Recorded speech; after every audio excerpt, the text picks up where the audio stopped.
इस कार्यक्रम के पुण्यार्जक हैं गुणायतन परिवार।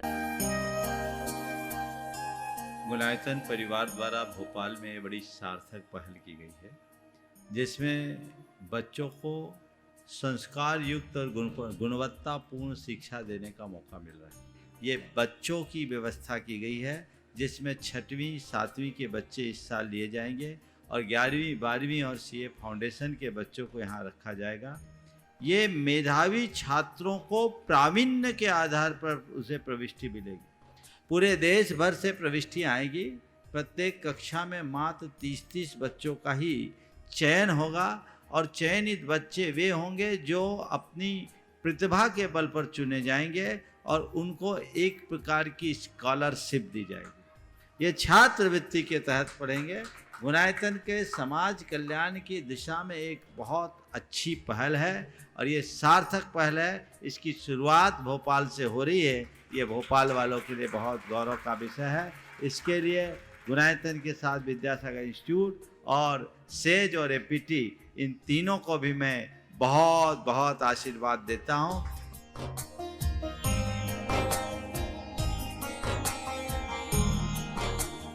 एक आदर्श और व्यवस्थित दिनचर्या का लक्ष्य प्राप्ति में बहुत बड़ा योगदान होता है।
जय बोलो देवादिदेव 1008 श्री भगवान महावीर स्वामी की जय जय जय। अहिंसा परमो धर्म की जय जय जय। परम पूज आचार्य गुरुवर श्री विद्यासागर जी महाराज की जय जय जय। परम पूज्य मुनि श्री 108 प्रमाण सर जी महाराज की।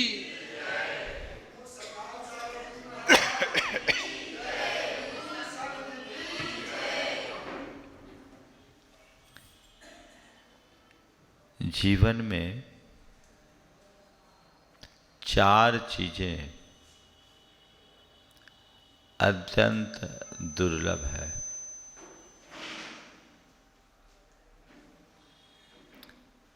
दरिद्र का दान,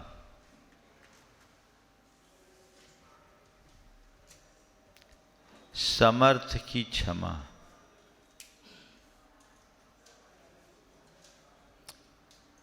यौवन अवस्था में इंद्रिय निग्रह और सत्वशील का तप,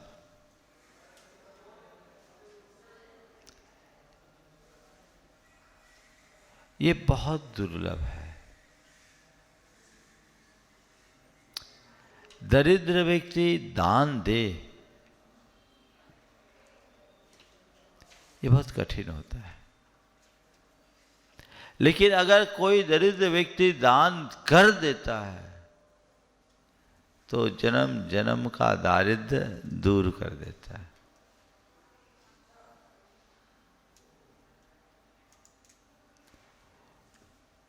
बहुत कठिन होता है। दरअसल दान उदारता की अभिव्यक्ति है। दान वो नहीं करता जो संपन्न है, दान वह कर पाता है जिसके हृदय में उदारता है।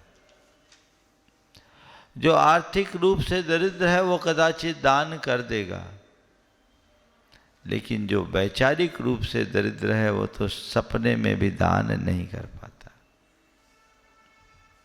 ये मान करके चलना चाहिए कि जिसके हृदय में दान का भाव है वो विचारों से समृद्ध है। भले ही उसकी सामर्थ्य अल्प हो, भले ही उसके पास संपदा कम हो, लेकिन दान देने की भाव संपदा उसकी अमीरी को अभिव्यक्त करती है। और कोई व्यक्ति चाहे कितना भी संपन्न और सामर्थ्यशाली क्यों ना हो,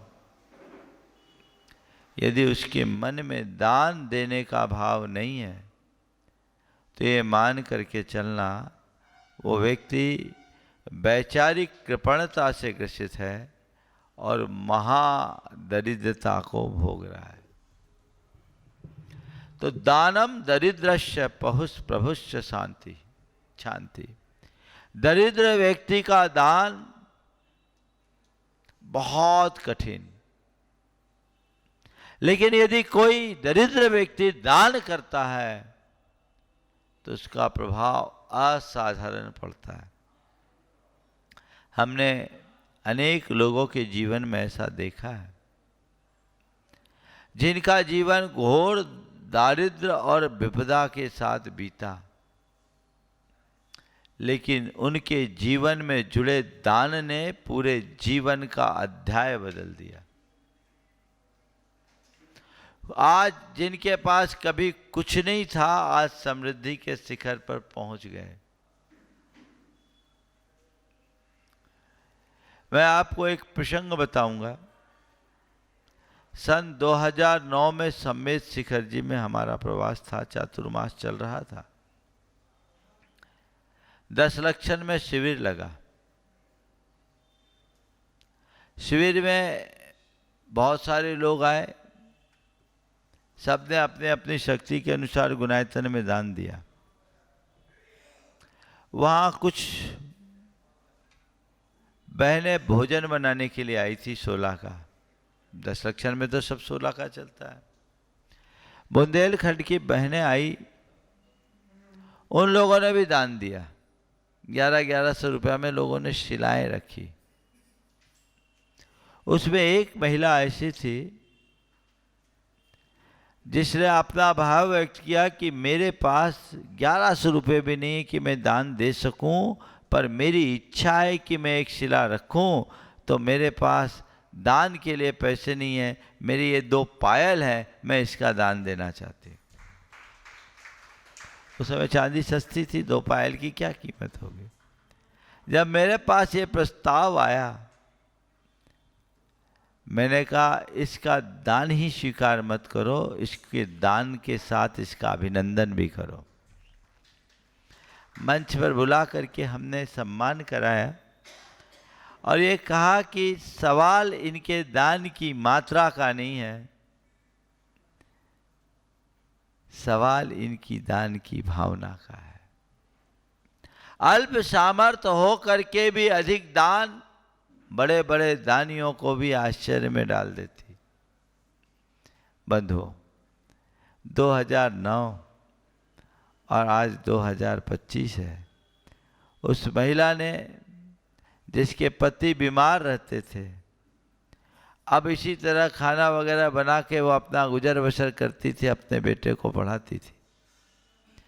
आज आप सुन करके हर्षित होंगे, उसका बेटा IITN होकर एक मल्टीनेशनल कंपनी में हायर पैकेज के साथ अपना जीवन जी रहा है।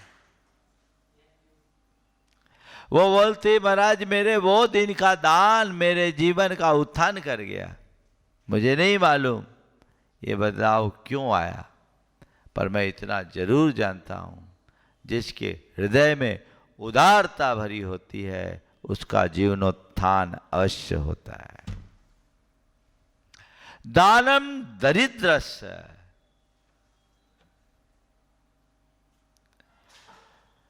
दरिद्र व्यक्ति का दान बहुत दुर्लभ होता है। इसलिए कभी भी दान देने का प्रसंग आए, अपनी सामर्थ्य को कभी कम मत करना। कई लोग ये बोलते हैं, संपन्न होने के बाद भी जब ऐसे उद्गार व्यक्त करते हैं कि हमारी सामर्थ्य कहाँ, वे अपने ऐसे अंतराय को बढ़ाते हैं कि उनकी सामर्थ्य वाकई में घट जाती। समर्थ होने पर कभी अपने सामर्थ्य का रोना मत रोना। सामर्थ्य के अनुरूप देना, सामर्थ्य का उल्लंघन मत करना। और सामर्थ्य की कमी हो तो जितना हो उतना देते हुए प्रभु से भावना भाव कि प्रभु मुझ में ऐसी सामर्थ्य आ जाए कि मैं इससे भी ज्यादा कर सकूं। ये बदलाव का आधार है।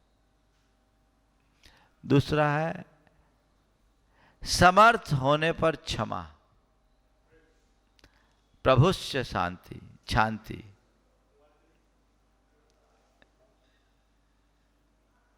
समर्थ होने पर क्षमा।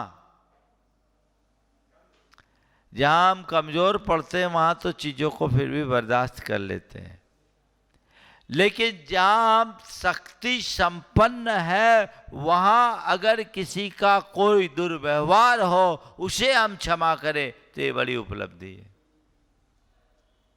उसके लिए हमें अपनी शक्ति को जगाना चाहिए। कहते हैं समर्थवान ही सच्चे क्षमा का धारी होता है। तुम्हारी सामर्थ्य का प्रमाण ये नहीं कि तुम्हारे पास कितनी शक्ति है, तुम्हारे सामर्थ्य का असली प्रमाण ये है कि तुम्हारे पास कितनी क्षमाशीलता है, कितनी सहन शक्ति है। यदि ऐसा कुछ हो तो उसे नजरअंदाज करने की भावना अपने अंदर विकसित करनी चाहिए। यही हमें अंदर से मजबूत बनाने वाली शक्ति। तो प्रभु की शक्ति यानी समर्थ की क्षमा, प्रभु की शांति। क्षमा करना सीखे।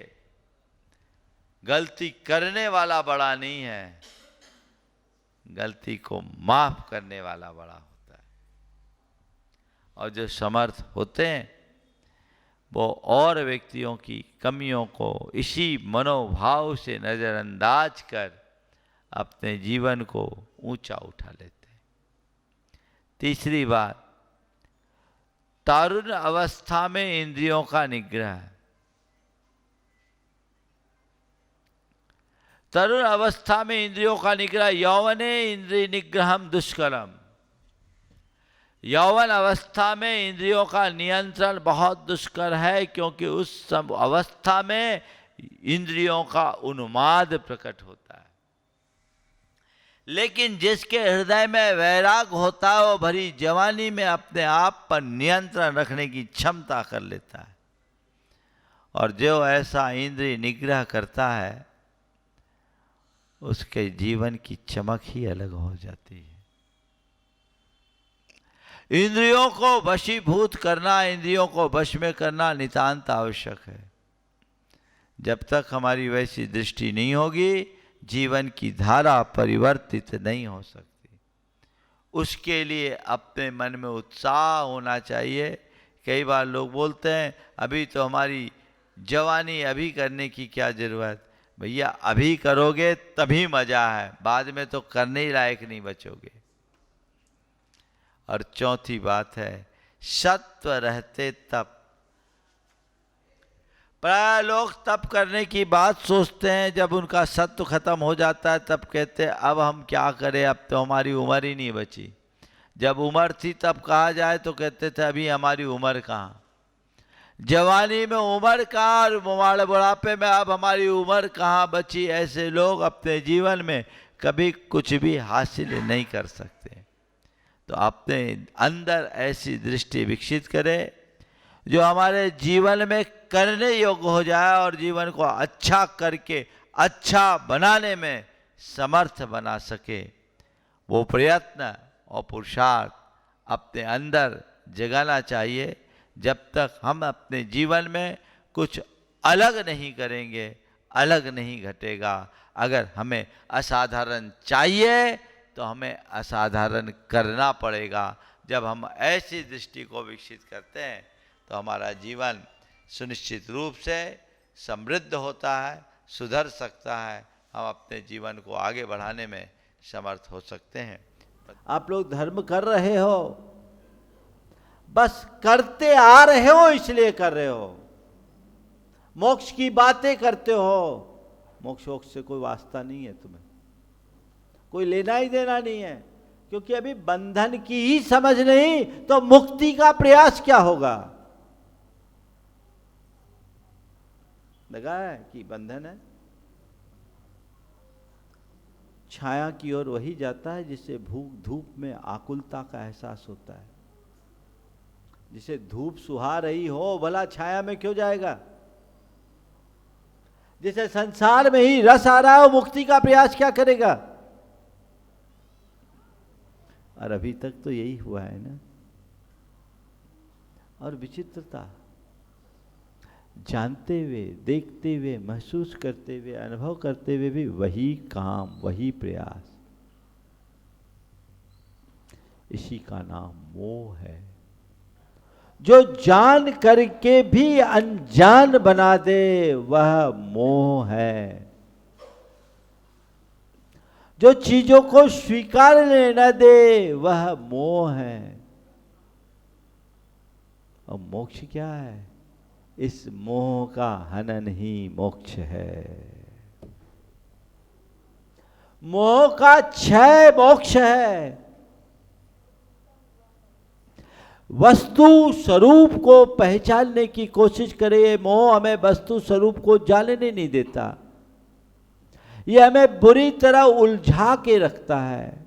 वो जीवन के सत्य से हमें विमुख कर देता है।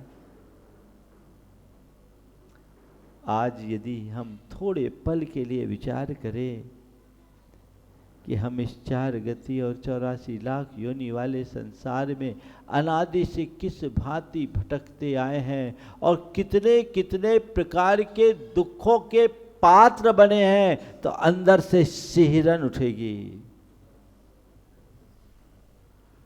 कभी मन में आता है कि कहीं मैं पेड़ पौधे जैसा जीवन पालूं तो मेरा क्या होगा। कभी कीड़े मकोड़ों की तरफ दृष्टि जाती है तो लगता है क्या कि अगर इनकी जगह मैं होता तो मेरा क्या होता। कभी पशु पक्षियों की तरफ ध्यान जाने पर ऐसा लगता है क्या कि काश अगर इनकी जगह मैं होता तो मेरा क्या होता। कभी किसी दीन दुखी फटेहाल अपाहिज अपंग लाचार बीमार अशक्त व्यक्ति की तरफ ध्यान जाता है तो लगता है कि इनकी जगह मैं होता तो क्या होता। स्वर्ग और नरक की बात तो दूर जाने दो, इस भूतल पर जितने प्राणी दिखते हैं उनको देख करके सोचो और समझो इनमें कितना दुख है कि नहीं है। और खुद के जीवन में भी दुख है कि नहीं है। बोलो, दुख की अनुभूति होती है। होती है महाराज जी, लगता तो है बहुत दुख है, फिर लगता आप क्या करो, जो चल रहा है सो चल रहा है। यो यत्र निवसन्नास्ते सतत्र कुरते रतिम, जो जहाँ रहता है उसी में रम जाता है। विष्टा का कीड़ा विष्टा में ही आनंद मनाता है। लग रहा है दुख है, लेकिन ये चलो ये सब तो चलता है। अपने भीतर के दुख की अनुभूति करो। ये दुख है, इस दुख का कारण क्या है? इस दुख का कारण हमारे भीतर का मोह है, हमारे भीतर का अज्ञान है, हमारे भीतर का अहंकार अंधकार है। जब इसे दूर करेंगे तो हमें सुख की उपलब्धि होगी और सच्चे अर्थों में दुखों की मुक्ति ही मुक्ति है। इसी का नाम मोक्ष है। ओम। दुखों से मुक्ति ही मुक्ति है, इसी का नाम मोक्ष है। अपने दुखों को समझने की कोशिश करो। दुख क्या है? जन्मम दुखम, जरा दुखम, रोगाय मरणानिय, अहो दुखो हु संसारो, जत्थ की संति जंतव। जन्म दुख है, जरा दुख है, रोग दुख है, मरण दुख है। अरे ये संसार ही दुखमय है, जहां प्राणी कष्ट पाते रहते हैं। और आज से नहीं है, ये अनादि से है। अनादि से दुख है। पर कहते हैं ना, कष्ट भोगते भोगते जब व्यक्ति आदी हो जाता है तो वही कष्ट ही उसको अच्छा लगता है। चल रहा है। हम लोग भी ऐसे ही हैं, अनादि से दुख भोगते भोगते दुख भोगने के इस कदर आदी हो गए कि वही दुख ही अब अच्छा लगने लगा है। मुक्ति का कोई भाव ही नहीं, क्योंकि बंधन का एहसास नहीं है। एहसास करो। भगवान ने हम सबको यही मार्ग बताया। वो कहते हैं कि तू जिस तरीका का जीवन जी रहा उसके लिए तेरा जीवन नहीं है। तुझे आगे बढ़ने की जरूरत है। अपने भीतर झांक कर देखने की जरूरत है। अपने भीतर प्रयास करने की जरूरत है। जब तू वैसा प्रयास करेगा तब तू सच्चे अर्थों में परम सुख का भागी बन पाएगा। मुक्ति का संकल्प जगाओ। आज के इस निर्वाण कल्याणक की उपस्थिति का सबसे बड़ा लाभ ये है, हम संसार में बहुत भटक चुके। अब हमें इस संसार में नहीं रहना। अब हमें संसार से पार उतरना है। मोक्ष चाहिए, और मोक्ष चाहिए तो क्या करना है? आज मोक्ष तो है नहीं, है क्या? एक बार एक बच्चे ने मुझसे पूछा, महाराज जी आज मोक्ष है? हमने कहा कहते तो नहीं है। तो बोले महाराज जी जब मोक्ष नहीं है तो आप मोक्ष मुनि क्यों बने? आज जब मोक्ष मिलना ही नहीं है तो मुनि क्यों बने? मैंने कहा मैं मोक्ष पाने के लिए मुनि बना ही नहीं। मैंने कहा मैं मोक्ष पाने के लिए मुनि बना ही नहीं। महाराज तो फिर किसके लिए बने? हमने कहा मैं मोक्ष पाने के लिए मुनि नहीं बना, मैं तो मोक्ष मार्ग के लिए मुनि बना हूँ। आज मोक्ष का मार्ग है, इस मार्ग से मोक्ष मिलेगा। आज मिले तो कल मिले तो। आज जब मैं मार्ग पर चलूँगा तो कल मुक्ति में पहुँचूँगा, है ना? और मोक्ष नहीं है ऐसी बात भी नहीं है, आज भी मोक्ष है, आज भी मुक्ति है। महाराज कैसी बात कर रहे हैं? बोले हाँ पंचकाल में मुक्ति है। बोले है, और तुम चाहो तो तुम्हें भी दिला सकता हूं। मुक्ति का मतलब क्या है? छुटकारा, दुख से मुक्ति, दोष से मुक्ति, दुर्बलताओं से मुक्ति और दुर्गुणों से मुक्ति। दोष दुर्बलता और दुर्गुण से मुक्ति होगी तो दुखों से भी मुक्ति होगी, जो आज हमें है। हम उसी मार्ग में लगे हैं, मोक्ष मार्ग। और क्या है?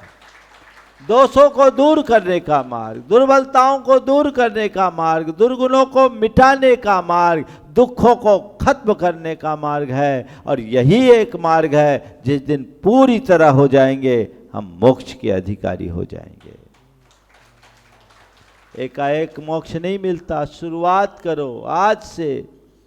मैं अपने भीतर के राग देश मोह को कम करूंगा। अंतरंग में उतर करके देखो, बात बात पर, थोड़ी थोड़ी बातों में कितना राग देश मोह हो जाता है।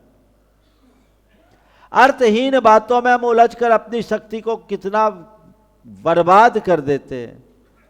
जहां हम पुण्य उपार्जित करने के लिए आते, वहां पर भी अपनी दुर्बुद्धि बस पाप के भागी बन जाते हैं, क्योंकि वस्तु स्वरूप का ज्ञान ही नहीं, धर्म की सच्ची समझ ही नहीं।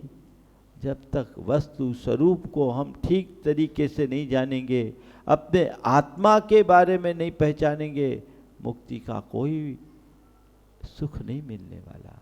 ये निर्भव यूं ही बर्बाद करने के लिए प्राप्त नहीं हुआ, ये निर्भव भव सागर से पार उतरने के लिए मिला है। और भव सागर से वही पार उतर पाएगा जो जिन धर्म की सच्ची शरण ग्रहण करेगा, मोक्ष मार्ग को अंगीकार करेगा।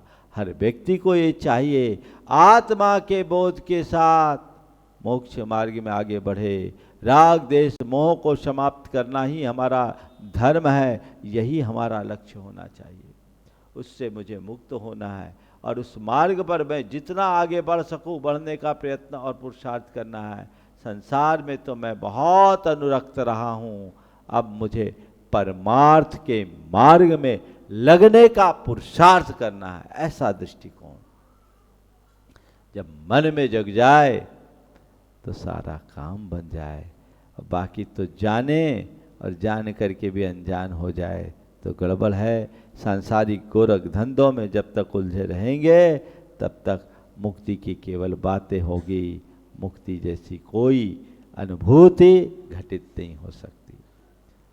एक जगह एक संत आए हुए थे, सेठ उनका भक्त था, वो उनको उपदेश के लिए गया। उनके पास एक पालतू तोता था जिसे वो सोने के पिंजड़े में रखता था। मेवा मिश्रित पदार्थ उसे रोज भोजन में देता था। जब वो जाने लगा तोता ने पूछा, महाराज सेठ जी आप कहाँ जा रहे हैं? बोले महाराज आए हैं प्रवचन सुनने जा रहा हूँ। बोले ठीक है, आप मेरे लिए भी कोई उपदेश ले आना, मुक्ति का मार्ग पूछ लेना। ठीक है, महाराज ने प्रवचन दिया।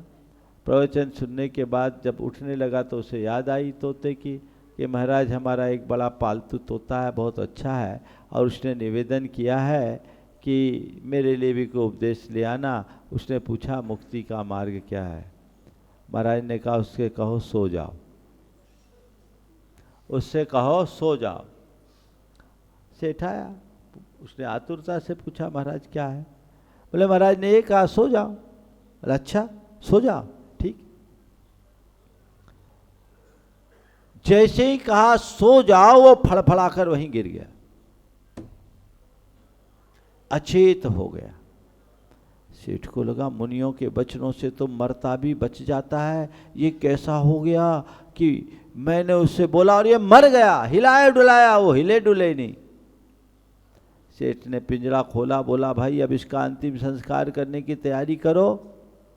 तोते ने कनखियों से देखा, जैसे सेठ इधर उधर हुआ फुर्र से उड़ गया, फुर्र से उड़ गया और पास के पेड़ की डाल पर चढ़कर बोला, सेठ जी महाराज ने यही कहा था मुक्ति चाहिए तो सो जाओ, मुक्ति चाहिए तो सो जाओ। यानी अब संसारिकता में सो जाओ, दुनियादारी में सो जाओ तो मुक्ति मिलेगी। जो दुनियादारी में खोया है उसे मुक्ति मिलने वाली नहीं है। समझ गए? अगर मुक्ति चाहिए तो व्यवहार में सो, निश्चय में जागो। आचार्य कुंद कुंद कहते हैं, जो बहवारे जगदी सो सोवदी अपनो कज्जे, जो बहवारे सोवदी सो जगदी अपनो कज्जे। जो व्यवहार में जागता है वो अपने आत्म कल्याण के क्षेत्र में सोता रहता है, और जो व्यवहार में सोता है वही आत्म काज में जाग पाता है। अभी खोए हो वहां सो, और जहां सोए हो वहां जागो। बस यही आज के दिन एक मन में भाव जगा लीजिए कि अब आवागमन पर विराम लगाना है। भगवान ने जिस धर्म का उपदेश दिया, श्रावक धर्म और मुनि धर्म, अपनी भूमिका अनुसार उस धर्म का पालन करना और अपनी आत्मा को केंद्र में रख करके चलना है। कुछ भी करूं, मेरे केंद्र में वो आत्म तत्व रहे। बार बार बार बार जब चतुर्गति के दुखों पर विचार करते हैं, संसार की वास्तविकता पर विचार करते हैं, तब अंदर से प्रेरणा जगती है, और तभी व्यक्ति के हृदय में सच्चे अर्थों में धर्म का अनुराग होता है।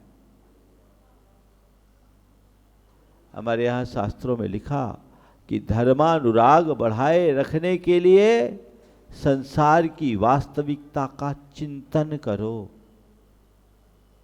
अपने जीवन को फ्लैशबैक में देखो। समझ गए? फ्लैशबैक में जाके देखो, तुम्हें कहां तक दिखेगा? बचपन तक दिखेगा। थोड़ा और हाईटेक हो जाओगे तो मां के पेट तक दिखेगा, और पीछे जाओगे, टेक्नोलॉजी थोड़ा सा अपने अंदर की लगा लो तो पिछले कई जन्मों तक देख लोगे। इसी को कहते हैं जाति स्मरण। पर आज ये व्यवस्था नहीं है, तो भगवान ने सबकी कोडिंग करके शास्त्रों में दे दी। सबकी कोडिंग है, हमारा तुम्हारा सबका कच्चा चिट्ठा भगवान ने बना के रख दिया। उनने सब देख लिया, उसका निचोड़ दे दिया कि तुम्हारी कहानी क्या है। क्या है हमारी तुम्हारी कहानी? 4 गति और 84 लाख योनि, चतुर्गति का भ्रमण। इसके अलावा क्या है बोलो? हमारा अतीत बहुत लंबा है और भविष्य का भी कोई ठिकाना नहीं, वो भी अनंत दिख रहा है। पर भगवान कहते हैं इस अनंत का अंत हो सकता है, और जिस दिन भावी अनंत का अंत होगा वही हमारी मुक्ति का वसंत होगा। अतीत के अनुभव से प्रेरणा लो, वर्तमान में संकल्प लो और अपने भविष्य को साकार करो। ये लक्ष्य बनाओ, वैसा पुरुषार्थ जगाओ जिससे अपने जीवन की बेहतरी को घटित किया जा सके। यह जीवन का उद्देश्य होना चाहिए। ऐसी अंदर की मनोभावना जागृत होनी चाहिए। शास्त्र के वचनों को जो प्रमाण मानकर चलते हैं, जो शास्त्र के वचनों के सच्चे श्रद्धानी होते हैं, वे ही अपना बेड़ा पार कर पाते हैं। बंधुओं, एक बात और समझना, आज जो मनुष्य पर्याय मिली, अच्छा कुल, अच्छी बुद्धि, अच्छे संस्कार और थोड़ी सी श्रद्धा भी, अगर इसका सही उपयोग नहीं किया तो दोबारा मिल पाना बहुत दुर्लभ है। ई श्रावक पर्याय सुकुल सुनबो जिनवानी, या विधि गए न मिलहि सुमनी जो उधति समानी। ये दोबारा नहीं मिलेगा। एक दिन मर जाओगे, कहानी खत्म हो जाएगी, फिर ये सब फैसिलिटीज नामुमकिन है। जैसे हाथ में कोई उत्तम मणि हो, गिर के छिटक कर समुद्र में गिर जाए, उसे दोबारा हासिल करना कितना कठिन है कि नहीं? समुद्र में गिरा, अरे सड़क पर खो जाए तो पाना मुश्किल है, पर समुद्र में गिर जाए उसके बाद दोबारा पाना बहुत मुश्किल है। ऐसी ये मानव जीवन, ये श्रावक पर्याय, ये जिनवानी का श्रवण, ये गुरुओं का समागम, ये तत्व का उपदेश दोबारा नहीं मिलने वाला। इसलिए जो प्राप्त है इसका सही उपयोग करे, संकल्प ले, बंधन का एहसास करे, मुक्ति का प्रयास करे, तब सुख शांति का एहसास होगा।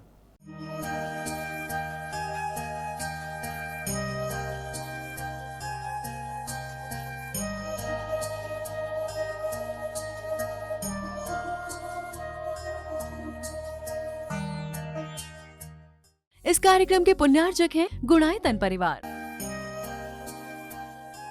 गुणायतन परिवार द्वारा भोपाल में बड़ी सार्थक पहल की गई है, जिसमें बच्चों को संस्कार युक्त और गुणवत्तापूर्ण शिक्षा देने का मौका मिल रहा है। ये बच्चों की व्यवस्था की गई है, जिसमें 6वीं 7वीं के बच्चे इस साल लिए जाएंगे और 11वीं 12वीं और सीए फाउंडेशन के बच्चों को यहाँ रखा जाएगा। ये मेधावी छात्रों को प्रावीण्य के आधार पर उसे प्रविष्टि मिलेगी। पूरे देश भर से प्रविष्टि आएगी।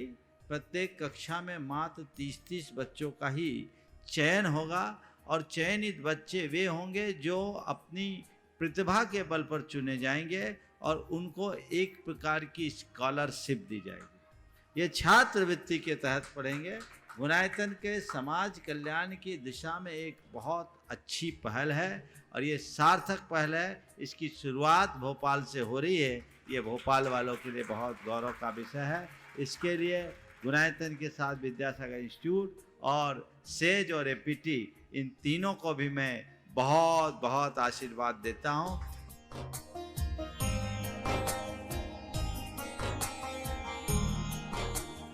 एक आदर्श और व्यवस्थित दिनचर्या का लक्ष्य प्राप्ति में बहुत बड़ा योगदान होता है।